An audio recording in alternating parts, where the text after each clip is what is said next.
All right, guys, today we're going to take a look at this little thing. This is, according to LockPicking Lebowski, this is from his never-ending collection of weird stuff. He called this a door lock, but I think this is more of a glass door, like those sliding glass doors you see on display cases in stores. Slide this dude in here, and it comes off. Usually there's a rubber thing here that kind of clamps it to the piece of glass to keep it from falling off. You can see we got some little grooves there for varying widths.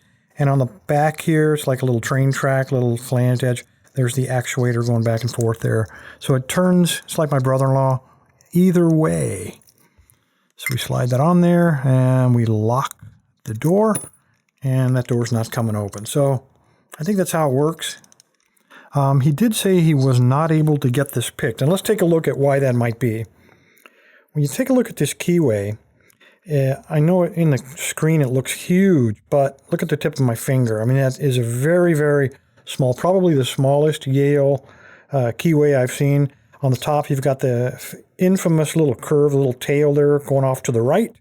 And then on the bottom, you've got some nasty warding preventing you from working from the bottom of the keyway. So very, very small little keyway. Making it even sweeter, I deliberately kind of held the key back a little bit.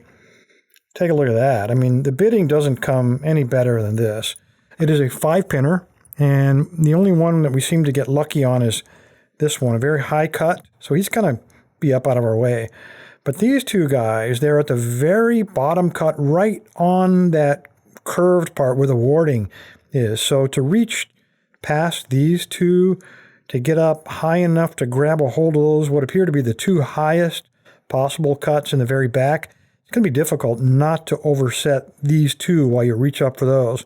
So I can understand LockPicking Lebowski saying he's never been able to pick it. But a lot of you guys ask, well, how do you pick these tiny keyways? And today we're going to take a look. I guess it's like working on an old car. You know, if you don't have the right tool, you're not going to get the job done. I think I have the right tool here. This is a multi-pick, and it is, they call it the V31. It is their copy of the SS Dev. It is, you can tell by the blue band, 15 thousandths in thickness, so very, very flexy. That nice deep hook is going to be able to bend up around that nasty tail, that curved warding. And also it is in the European profile. I mean, very thin shaft in this dimension. So should be able to, almost like gymnastics, do a little bunch of flips in there. I always like to check. So if I'm going after that warding and I want to reach those two in the back, I think it's still going to be very, very close. I think it'll reach underneath without oversetting them. The problem is, as the tip of that twists around that warding, it pinches the pick, and you're probably going to lose your feel. Yeah, it's definitely pinching in that curve, but this is the only pick I have that will fit in this tiny little lock, so let's give it a try. There's two ways you can go on this. Again, you know, I'm talking about my brother-in-law here. You can use top of the keyway, nice little tail, and often in Yale's I do use top of the keyway. This is from, this serrated pick is from Peterson. I rarely use that end, and here's why. When you slide it in there, you don't want to touch that first pin, so when you get ready to tension, there's a whole bunch of standoff, which just doesn't put equal tension on that lock. So I took the other end of that same tensioner and I bent him over, and he fits perfectly, doesn't interfere with that first pin, and gives me a good angle. But today I don't think I'm going to use this. Today I think I will try to use, if I grab the nice thin one here, I'm going to use bottom of the keyway, and that's because I can't work on the bottom of that keyway anyway. It's a useless space to me, and if I put a tensioner down inside of there like that, hopefully that doesn't pinch. It does two things for me. First of all, it gives me the tension. It's out of my way. It doesn't obstruct the pin in the very front on the top. And if I use top of the keyway, you see this little slope right here? If I'm trying to pick from that ledge, it's like a little ski slope. It's going to keep throwing my pick down into that gutter, which is going to change the angle and probably screw up the picking. But if I take a bottom of the keyway tensioner, put him down there like that, then when I'm in there, he's kind of blocking the gutter. So I can't slide off the edge. In fact, I can kind of use him as a springboard to lever off of with my pick.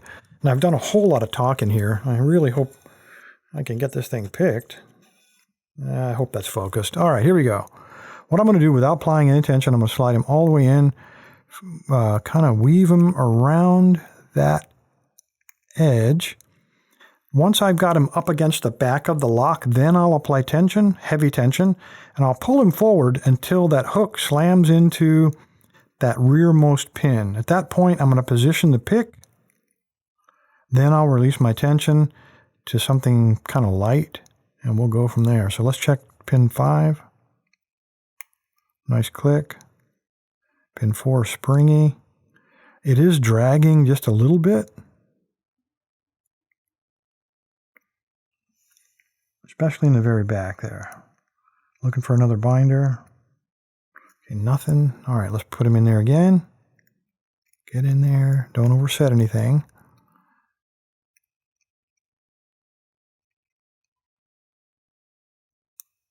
Okay, that was a click on pin 3. Very slight. And that was a click on pin 1. Very slight. And this pick is almost too big for using bottom of the keyway tensioner.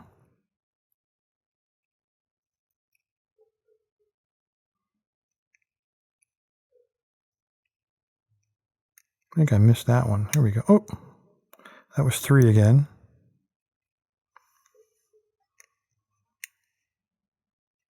Get on pin 1. He was okay.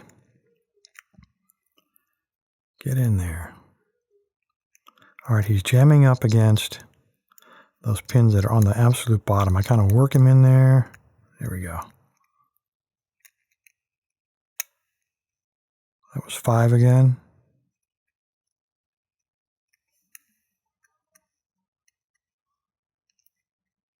All right, come on now.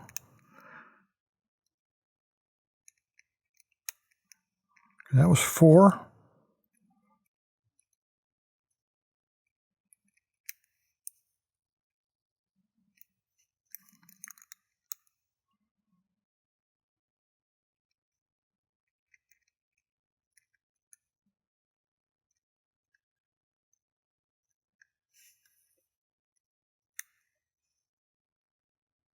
I'm going to have to start forcing things because I got a feeling the tip of that is reaching a certain height, but it's not going all the way to the top. It's getting stuck about right there.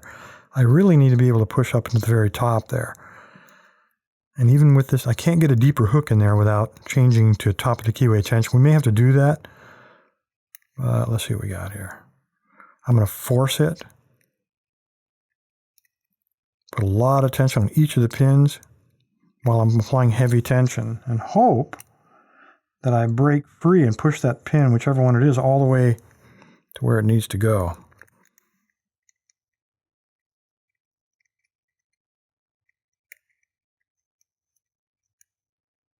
Come on now. All right, let's recock. I'll probably overset something. And let's go at it again.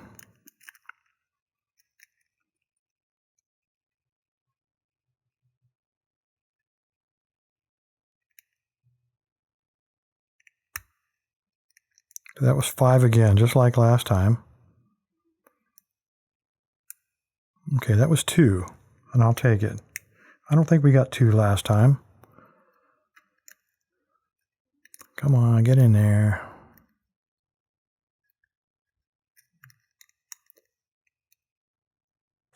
Okay, there was 4, nice deep, and I felt a very slight turn on the core there.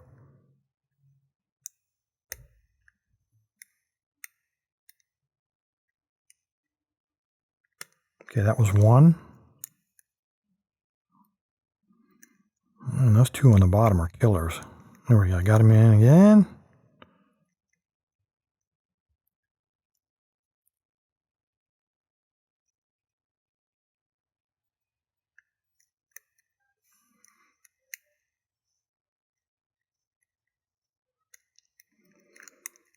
And there we go.